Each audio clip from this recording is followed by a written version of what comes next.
Kevin Heffernan's annual butterfly survey is what our topic is tonight. The 2023 Howard County Butterfly Survey results. For the 6th year in a row, Kevin will update us on the status of butterflies in Howard County.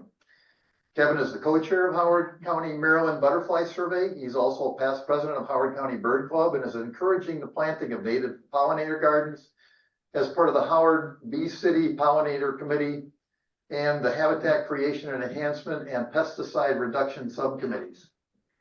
That's his formal introduction. I always have to do a little aside here.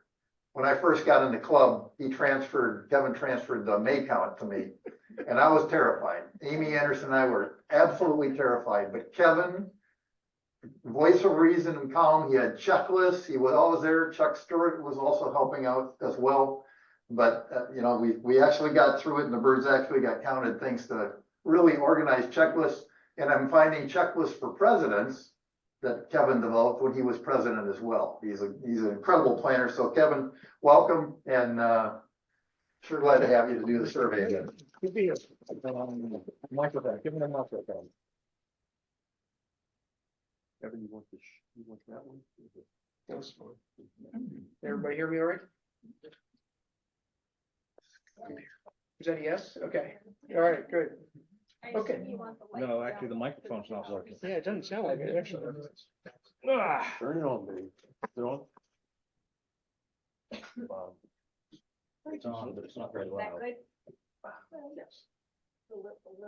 I mean, I can talk loud. Right, this is better. Okay. All right, is this better, guys? Yes. All right.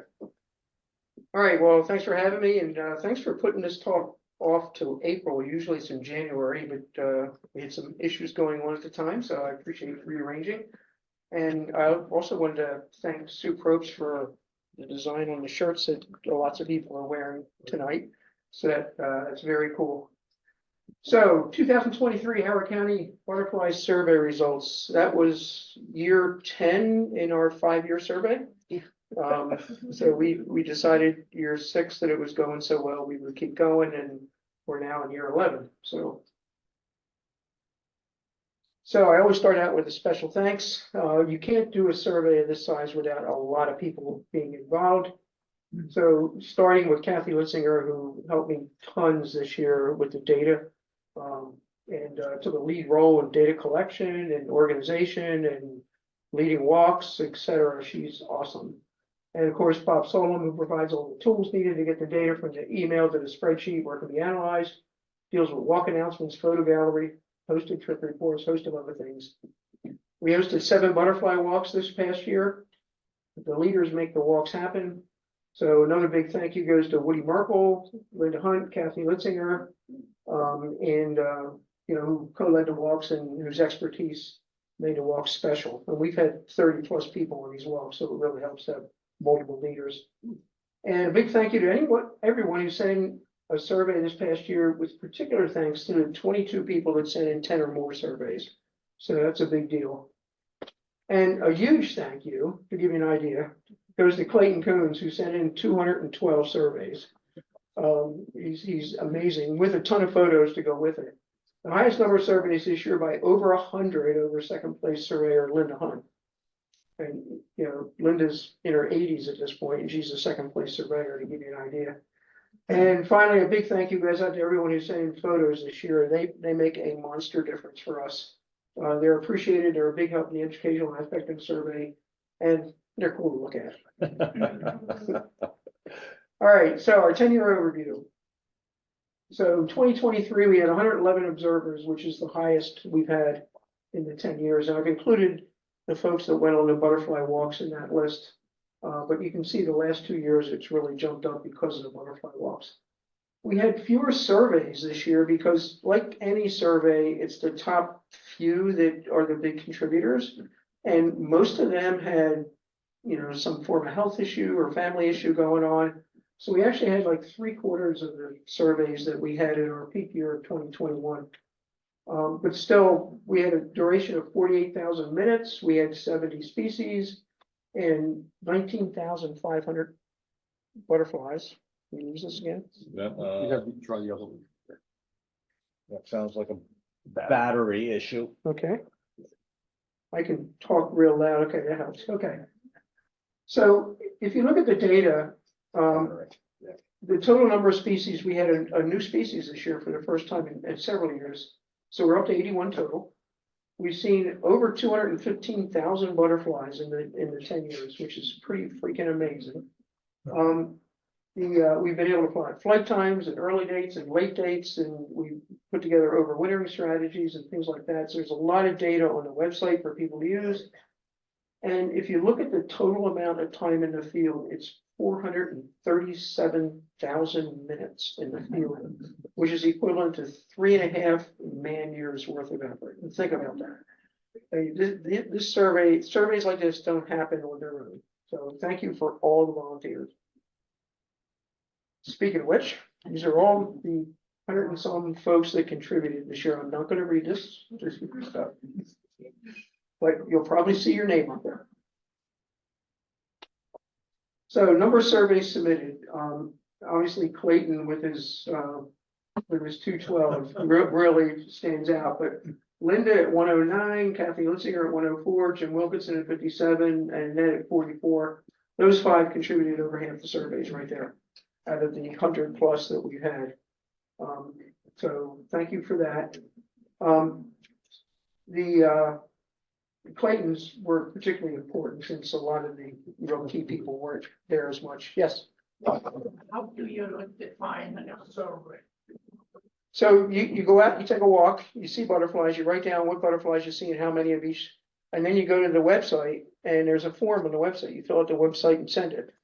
And then that sends an email to myself and Linda and Kathy, and then we eventually put that into Excel. And then we can analyze the data at the end of the year. So survey is one of those filled out. I know I'm gonna have to talk really loud eventually.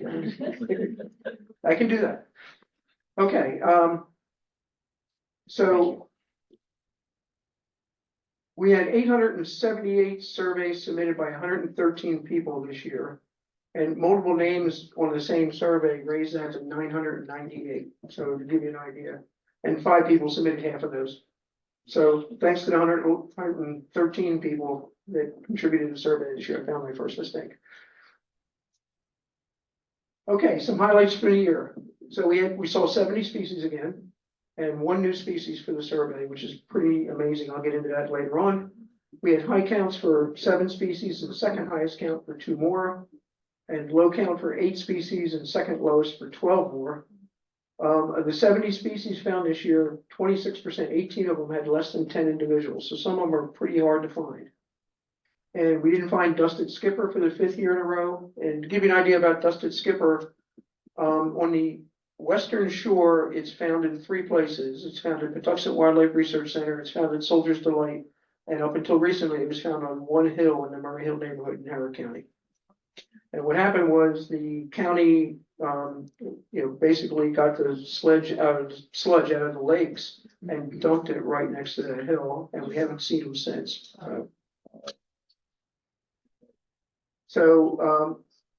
We found only 1 giant swallowtail and 20 emperor.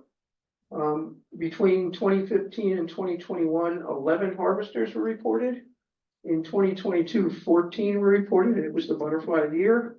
And we found 15 this year. On March 26th, a net found 8 eastern commas in a single tree. Only a net can pull that off. On May 24th, a net found a very white male azure, which Harry Pavlon thinks may be an Appalachian azure, which is considered extirpated in the county.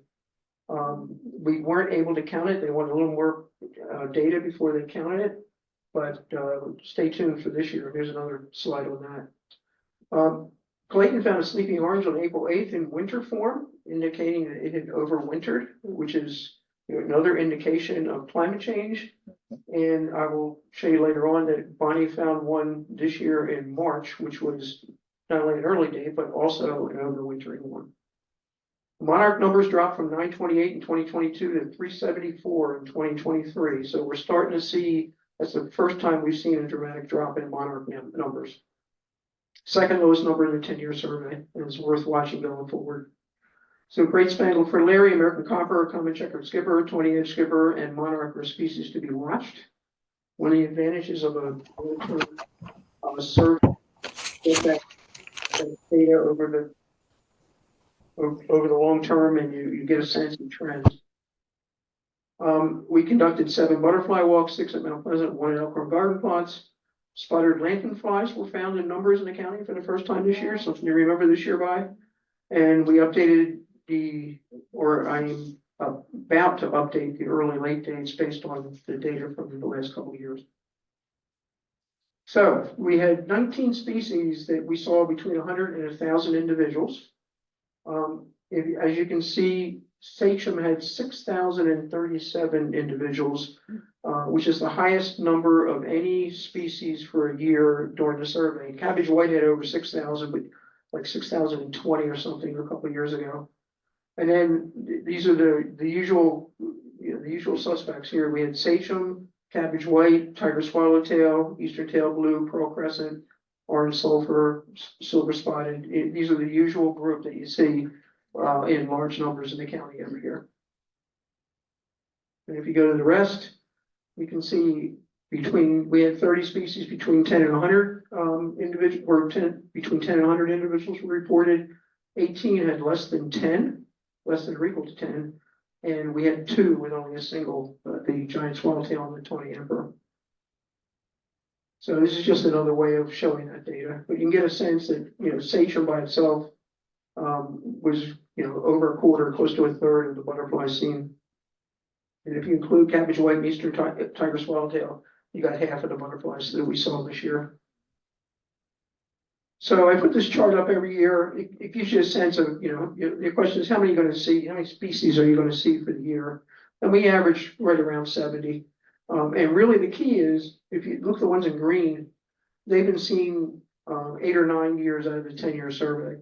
And they're seen mostly every year. So you can pretty much count on those. This year we missed clouded skipper for the first time since 2014. So the ones in orange really are determining how many species you see, because the ones in the purple, they've only been seen once, so it's unlikely you're going to see them. This year we happened to get a new one, the northern oak hairstreak, and we missed the clouded skipper, so we ended up with 70 anyway. So species with the highest annual count in 10 years, obviously Sachem with the plus 6,000 number, Dun skipper at 70, which is 20 more than the previous high. Morning cloak had an awesome year with 47, lots of them early. And juniper hairstreak, I think we had 27 or so in the April brood, and then only a few in the July brood, but we still managed to hit the highest number for the survey. Harvester I talked about already. We had 14 2 years ago and 15 last year. Mulberry wing, we had 10 this year. Obviously, northern oak hairstreak has a peak since it's the first time it's been seen. And notice that number, I'll get back to that. We actually had 2 this year. And then for the second highest count, broadwing skipper and red admiral. And then going to the other side, southern cloudy wing, we had only 6 this year, and their peaks in the upper 30s. Again, they're only found in one place, that same hill in Murray Hill, where the dusted skippers are found, is where the southern cloudy wings are found. Clouded skipper, we had 0, least skipper 196, and peck skipper 287. And the common thing here is they're all skippers. And we have tawny edge skipper as well. So I'm starting to worry about the grass skippers and watching them drop down in numbers pretty consistently over the years. American copper is one I've been calling out for several years now, and we got less than 10 this year for the first time. Great Spangled Fritillary, same thing. We matched the low count of last year at 23, and then the common buckeye.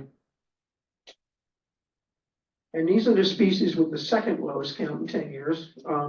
The ones in red are the ones that I've been worried about. The common checkered skipper has been on my list for several years, and you can see how it went from 331 in 2017, and it's just been going down pretty straight down ever since. In the state, it's not considered endangered or anything like that, but in our county, it seems to be. And I talked about the monarchs earlier. So we've had several new early dates this year, and the ones in red are early dates by more than 10 days, which is pretty significant. So I'm keeping track of that. I'm gonna update, in fact, I have updated, we just haven't posted yet, the new early late date spreadsheet. And by the way, if you want to take a look at that on the website, it's in PDF, so you can download it to your phones. If you're out in the field looking for butterflies, you have that information with you. And then here, these are the new late dates, and we had a number of those as well. And to me, this is once again an indication of global warming. We're starting to see a whole lot of dates that are extending both on the early side and the late side. And in fact, we've had 4 new early dates this year already, to give you an idea, so pretty amazing. So the aforementioned northern oak hair streak. So we had 2 years early or before the survey started in 2012 and 13 that were kind of precursor years. It all started when Bob Solom started the photography site on the website, and people started sending in photos of butterflies, and all of a sudden we started seeing rarities because Dick Smith was really the main person going around the county. And then with a whole bunch of different eyes and camera equipment, a bunch of rarities started coming in. And they decided it was Sue Muller and Joe Solom and Dick Smith decided to try a survey. 2013 was kind of a practice year after 2012. But there were 3 species that we saw between 2012 and 13 that we hadn't seen in the 10 years of the survey. They were northern oak hair streak, striped hair streak, and Baltimore checker spot. Well, we finally got a northern oak hair streak last year, and the beauty of it is if you look at the idea of the enormity of the sighting, it was seen sometime prior to the 1980s. And the next time it was seen by Kathy Litzinger in May of 2012 in her backyard. And perfectly ironic, the next time it was seen in June was Kathy Litzinger finding it at Ilchester Elementary. So that was perfect. So since the 70s, 2 individuals of this species have been seen in Howard County. But it's really not true. It turns out it's 3, but I'll get to that. So it's the first new species recorded since 2019, and then we'll talk about the second one shortly. So back in 2020, I think, I got 8 people together and said, what are the next new species that's going to occur in the county? And only one person picked northern oak hair streak. And that I got lucky on that one. That was me.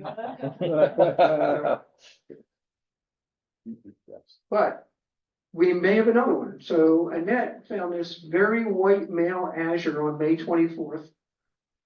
She sent a photo to Harry Pavlon, who's kind of the local butterfly expert in Virginia.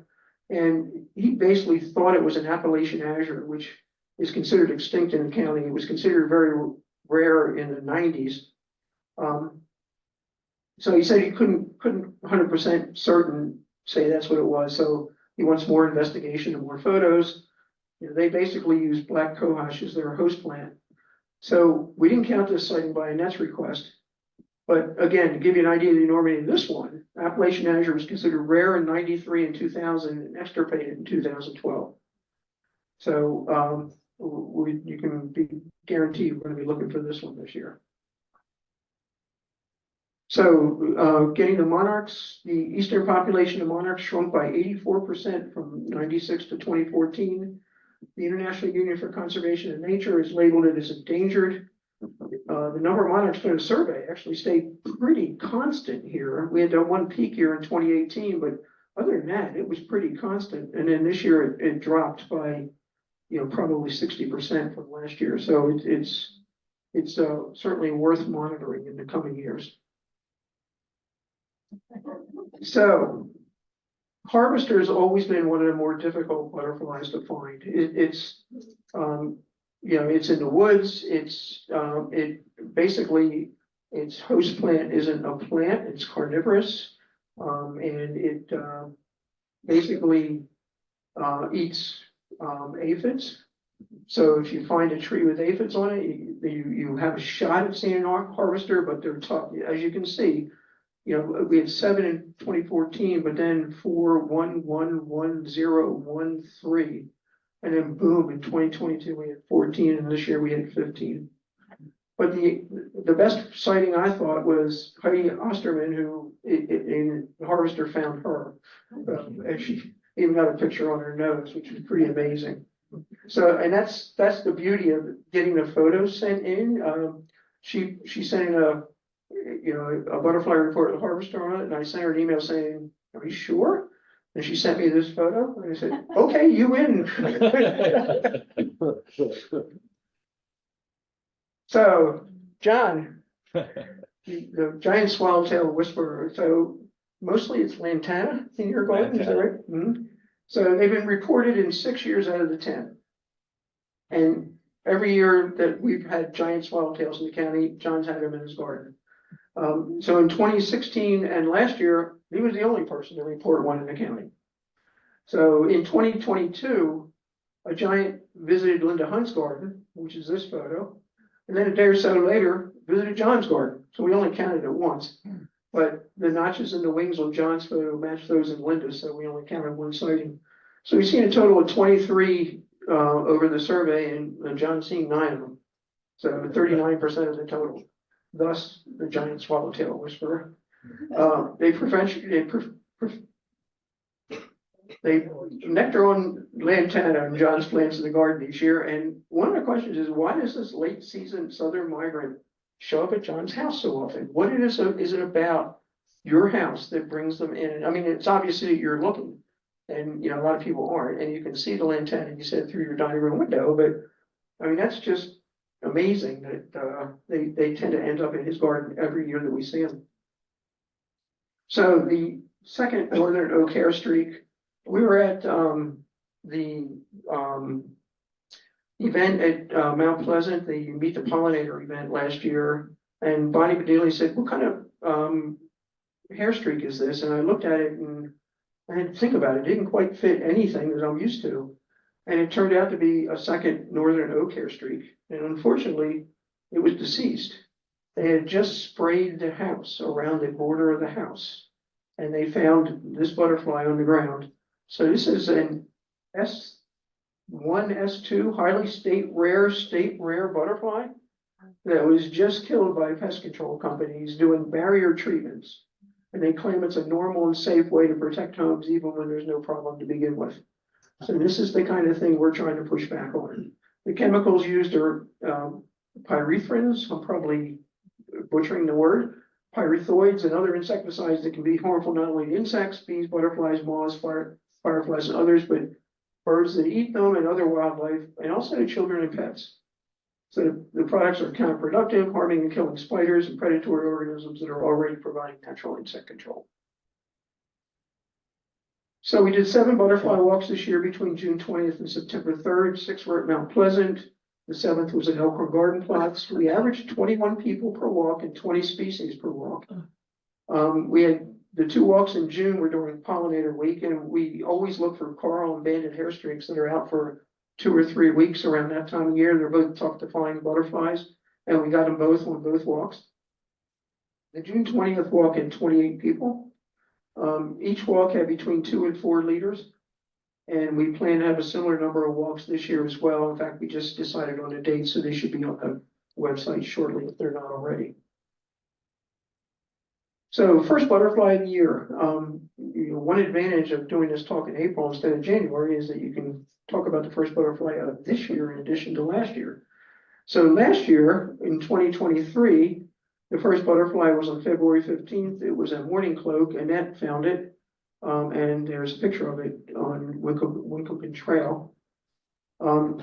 This year, we had our first butterfly was on February 9th, and it was an eastern comma. It was found by Cheryl Fafaris at MPEA.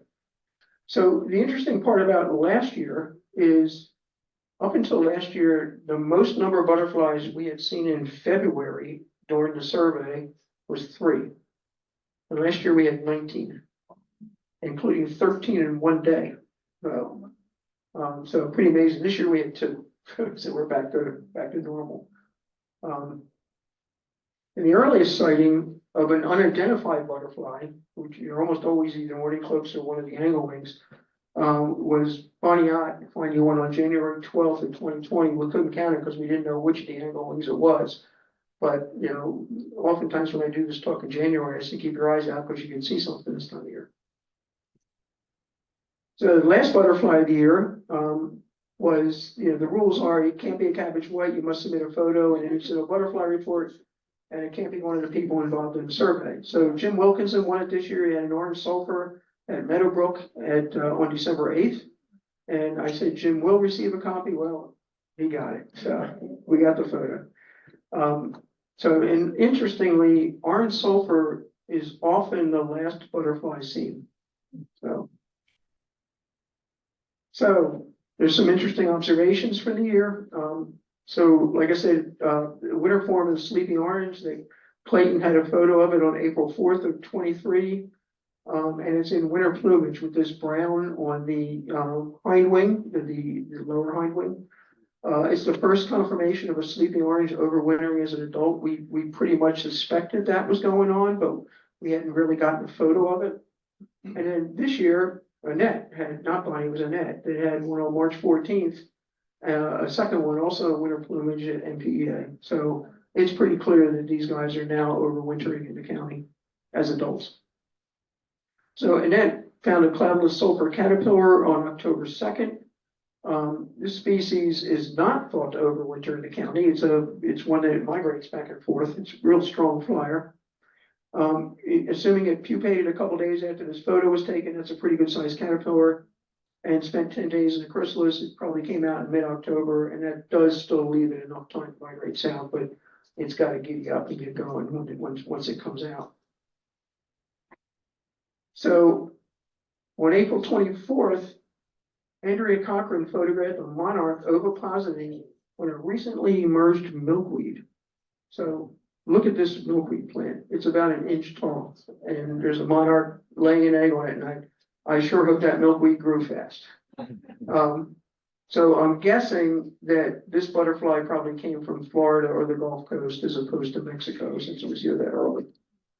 There's been a disagreement about whether monarch caterpillars eat milkweed flowers in addition to the leaves. That's been an ongoing discussion. And Annette posted a video of a monarch caterpillar eating milkweed flowers, which should end the argument. So now what do I press here? Click it. Oh, wait a minute. Go forward one. There we go. Wow. How cool is this? So case closed on this one. And, yeah.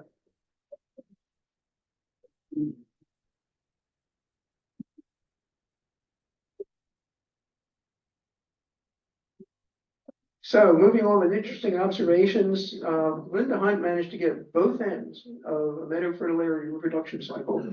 So here we have a female fritillary ovipositing, and they use violets as all fritillaries do, as their host plant. And here we have a recently closed meadow fritillary, just came out basically. So eclosed is when it actually comes out of the chrysalis. Yeah. So juniper hair streaks. We had a total of 36 reported this year, 29 in the first brood, 7 in the second. The largest annual total in the 10-year survey.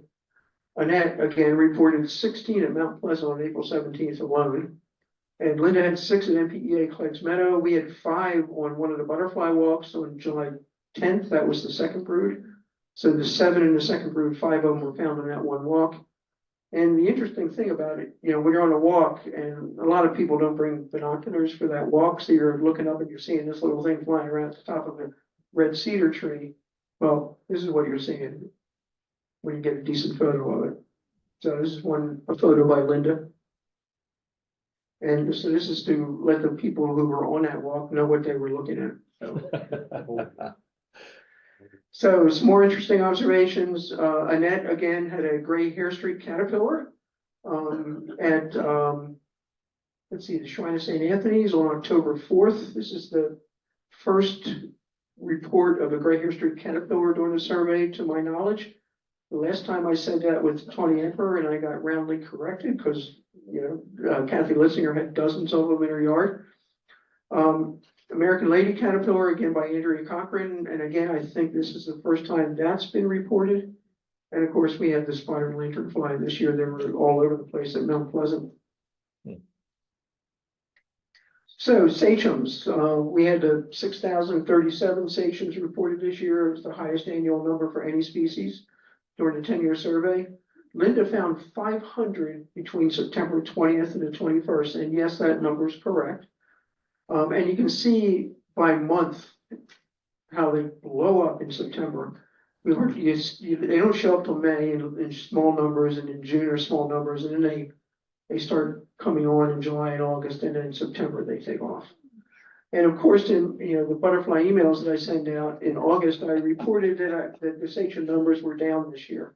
And like the next day I had 20 in my garden. So as I said, people send in photos all the time, and I always appreciate the photos. So these are some of the ones that we've gotten. Pearl Crescent from Susan Tucker, Hobo Skipper from Annette, Long-tailed Skipper from Jim, that was one of 2 that were seen this year. The Morning Cloak from Linda, I love this photo. And then the single 20 Emperor that Linda had in her garden, the Coral Hairstreak that we had on one of the June walks at Mount Pleasant, and Painted Lady by Clayton. We have Meadow Frillary by Annette, Sleepy Orange by Kelsey, Red Banded Hairstreak by Annette, and then Silvery Checker Spot, Silver Spotted, Juniper Hairstreak. There's a bunch of these, so I'm not going to call them all out, but you can get a sense of just how many good photographers we have in the butterfly survey. It's pretty awesome. I love this one where the red spotted purple is taken off and flying.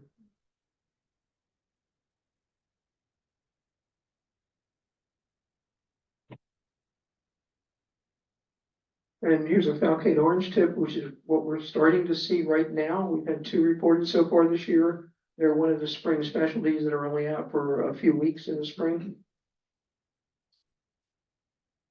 So speaking of the spring specialties, another advantage of doing this in April is I can talk to those pretty clearly. Falcate orange tip, like I just said, there's 1 brew between late March and early May. They're found in open woodlands. We found only 14 last year. We've got 2 so far this year, but something to look out for and report. And we can use help with these. We need more sightings and more locations. Eastern pine elfin, there's 1 brew between mid-April and late May. They're found near Virginia pine. It's their host plant. And we found 16 over the 10-year survey. So they're pretty unusual. They're really hard to find. Dave Zokowski calls them butterflies of low detectability. You can think of a butterfly the size of your thumbnail sitting at the top of a pine tree, and they're kind of hard to find unless they come down like this and they're sitting on and feeding on pussy toes. So we have not seen these since 2019. So that's something I really want to try to concentrate on, even though they're really hard to find. If people can, you'll see a Virginia pine, take a look around and see if there's small butterflies flying on top of it. And in Henry's elfin, there's 1 brew between late March and early May. This is one of those species we've only seen in 1 year out of the 10-year survey. It was found by Linda in 2018 in High Ridge Park. She found a couple of them. They're found on woodland clearings, trails, and edges. The reason she went to High Ridge Park is they're found at Patuxent Wildlife Research Center, and that's pretty adjacent to High Ridge Park. So it kind of made sense to, if you're going to look for them, to look for them there. Juvenile's dusky wing, we had only 4 last year. Again, 1 brood from early April to mid-May. They're found in open woodlands. They look very similar to Horace's dusky wing. The difference is there's 2 spots. It doesn't show up so well in this photo on their hind wing, their ventral hind wing. That's really determines if that's what that is. And these are spread wing skippers, so they generally have their wings spread. You don't see the bottom wing or the ventral wing, so it's really tough to ID them. Dusted skipper I talked about already. We haven't seen since 2018, but that's what it looks like if you ever happen to be in the power line at Murray Hill. And spring azure found from late March to mid-May. 2 were found in 2014, and none since. This is a really difficult ID, you pretty much have to send it to Harry Pavlon to get him to agree. And, Annette thought she had one this year, but Harry said no, so we're still looking. So I'd like to point this out so people are aware. We put together a lot of educational materials to help with people with learning about butterflies. So you got to start with Dick Smith's Butterflies of Howard County, which he put out he started in '93. He updated it in 2000, again in 2012, and then again in 2016. And it hasn't been updated since. We'd like to do that because the results of the survey do change some of what he has on there. We have the cheat sheet that I put together that we've given away close to 1,000 of at this point. We have a bunch more. We've been able to put together flight time graphs with all the data. When you're seeing 200,000 butterflies, that's a lot of data, and you put them in Excel, you can pretty much plot when they show up, and the broods pop out pretty easily. We have the early and late dates. We have overwintering strategies, the annual butterfly year presentation, which is what I'm doing right now, the pollinator design, garden design templates, pollinator garden design spreadsheet, the butterfly photo gallery that Bob does, the butterfly walks, the annual report, which came out in the March-April newsletter, and then the last butterfly of the year contest. I put out, 6 or 7 butterfly year status emails to let people know not only what we've seen, what's been seen, but what is expected to be seen in the next week or two or a few weeks. We do a bunch of butterfly talks during the year, butterfly ID emails. If you guys see a butterfly, you're not sure what it is, take a photo and send it to us, to myself and Kathy and Linda and Annette, and we'll ID it for you. And then we recognize the first identified butterfly of the year, as we talked about. So the ones in blue here are all PDFs, or they're all on the Howard County Bird Club website. The ones with the double asterisk, which are where? Very bottom. Yeah, I said, okay, many of these basically are PDFs that can be downloaded to your phone. So nice to have that when you're in the field looking. So I'm going to switch gears at this point and go to, I always talk about native plant gardens and different things you can do to help butterflies. I think it's a really important part of this. So this is my version of 16-step process to cure nature deficit disorder. That's something that Richard Louv coined in one of his books. So I'm stealing it from him. So plant a native plant garden. And one thing to be clear about is, there's two sides to this. There's the pollinator or, nectar or pollen side that the butterflies and the bees need, but there's also the caterpillar feeding part. So there's two different things here to talk about. So use straight natives instead of native cultivars or hybrids if possible. I'm looking into that a little bit more to try to get a little more data on that. For what I've seen so far, it looks like for the caterpillar feeding native plants or native Rs, if you don't change the leaf color to purple or red or too variegated, they seem to work okay. If there are any of those colors, it doesn't work very well at all for caterpillars feeding them, they just don't like it. For the pollinator side, basically if you have double flowers or if you change the size of it, there's a bunch of things you can do which make it not very good nectar or pollinator or pollen plant for these things. So I'm going to try to get more detail about that and publish it later on. Use native ecotype native plants, so it makes a difference where they're from. Landscape or caterpillars obviously use many of the keystone trees, shrubs, and perennial plants as possible. I've added support native plant nurseries. There's not that many of them, and it would be really helpful to try to buy from them if possible. Remove invasive species, minimize the number of non-native plants, shrubs, and trees in your yard, reduce the size of your lawn, leave the leaves. A lot of this stuff is, this is April, so we're past worrying about this for this year. Wait until mid-spring to clean up your garden, turn off the lights at night for the moths and the lightning bugs. Reduce or eliminate insecticide spray and mosquito spraying, which we're working hard on both within the club and in the MOS with Robin. and then provide nest sites for bees, and of course, spread the word. So I'm gonna talk about in more detail the ones in blue, because this is April, and a lot of this will pass at this point. So why plant native plants? So plants lace their leaves with nasty tasting or toxic chemicals to keep herbivores from eating them. Plants don't want to be eaten, so they have this way of trying to defend themselves. And of course, the insects that eat these plants adapt to these chemical defenses. And then the plant adapts to the insect's adaptation, and it's in a reciprocal evolution that's going on for thousands of years. So of the 6,752 species of butterflies and moths in North America with confirmed host plant records, 86% confine their larval development to plants within only 3 families out of the 268 plant families in North America. So what that means is they're not only unable to eat almost all of the non-native plants, but most of the native plants as well. So this is called host plant specialization. Many native solitary bees are pollen specialists and require a special plant as well. So a study compared caterpillar numbers of 4 non-native invaded sites with 4 native sites of similar size. And the results were the non-native plots had 68% fewer caterpillar species, 91% fewer caterpillars, and 96% less caterpillar biomass than the native sites. So in other words, 91% less butterflies and moths and 96% less food available for birds. So 96% of our birds raise their young on insects, and it takes from 6,000 to 9,000 caterpillars to raise a single brood of chickadees. So it gives you an idea of what the problem is here. And then a 2018 Smithsonian study concluded in areas made up of less than 70% native plant biomass, Carolina chickadees will not produce enough young to sustain their population. At 70% or higher, the birds can thrive.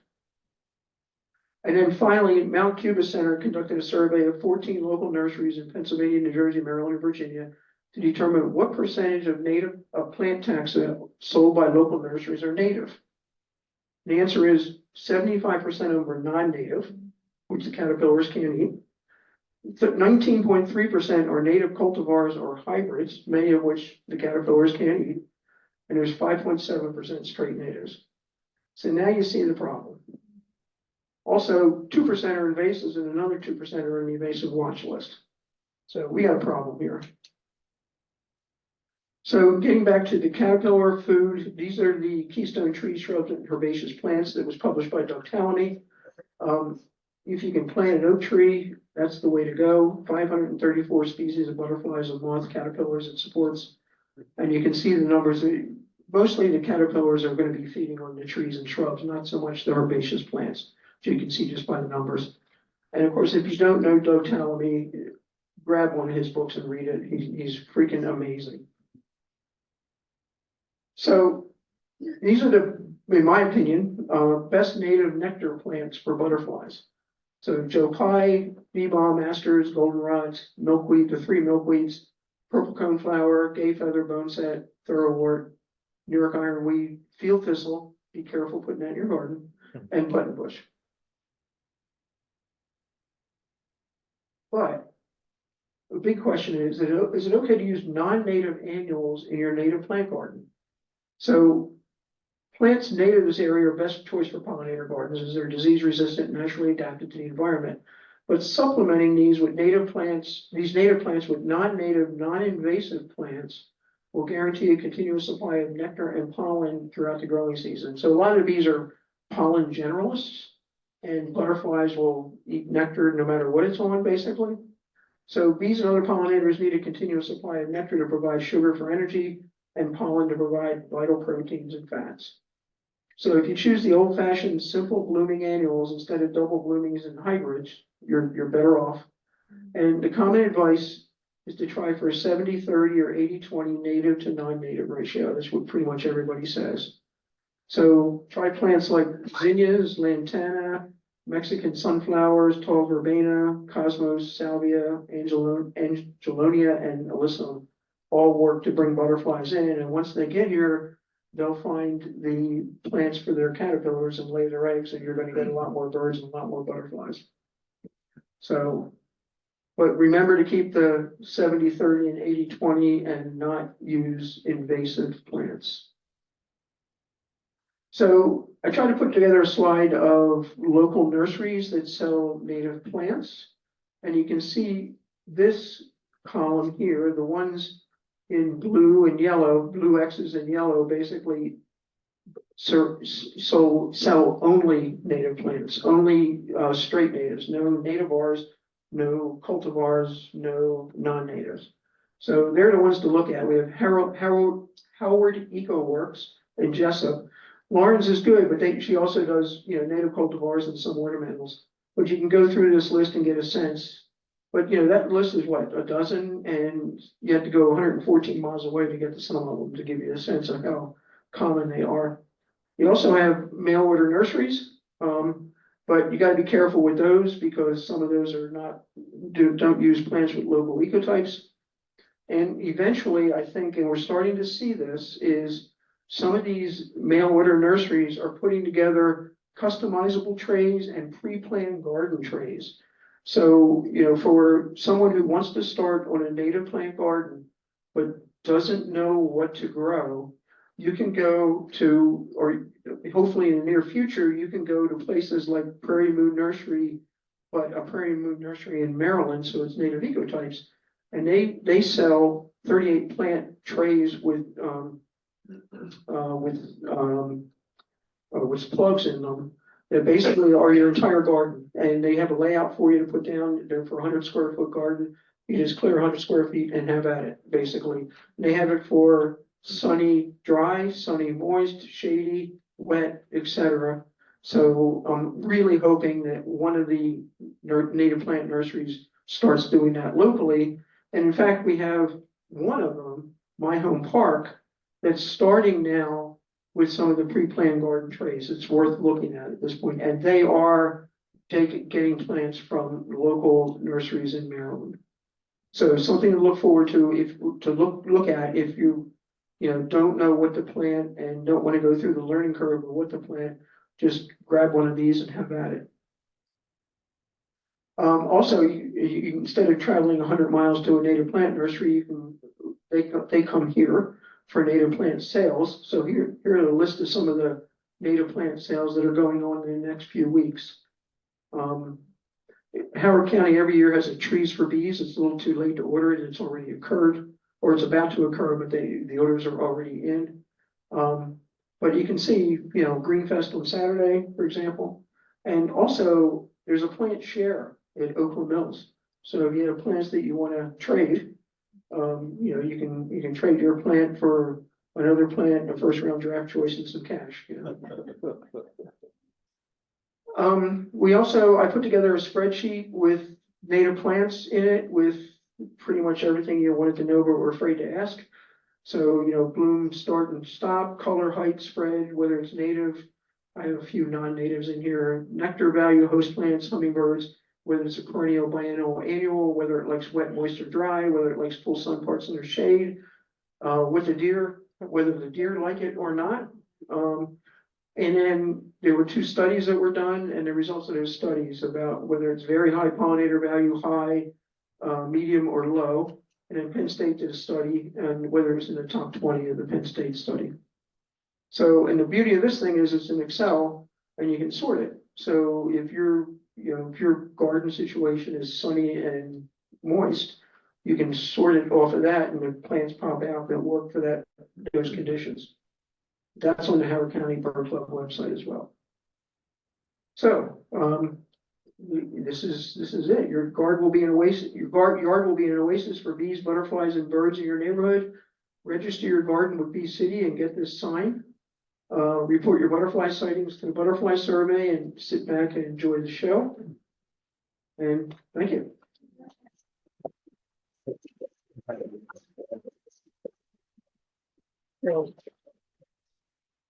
think you have some time for questions. Yeah. I actually talk fast, so anybody have questions?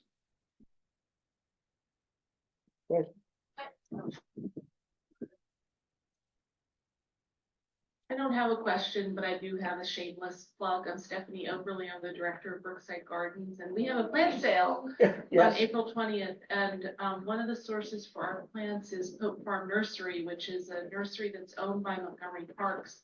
We grow plants for our own parks, and one of the specialties is we grow local ecotypes. yes. So we just posted the plant sale list on the Brookside Gardens website, and you might take a look, because we have some things like pussy toes and some other herbaceous plants that you might not find. So shameless plug, but I love it. we Thank love you. butterflies and plants. Yes. Anybody else have any questions or other shameless plugs are allowed? Okay, everybody, thank you, and we can use some more help with this, so if you're interested, let us know, and we can help you get started. You know, if you find butterflies, you're not sure what it is, take a photo, send it in, and we'll ID it for you and everything. And hopefully we'll see some of you on the walks starting in June, so thank you. Head back to your seat, Kevin. You gotta get a coin for doing that kind of stuff. Learned many times over. Okay, there, the paparazzi's over here. Okay, look up. Best I can do. Very good. Thanks, Kevin. Thanks a lot. Sure, thank you.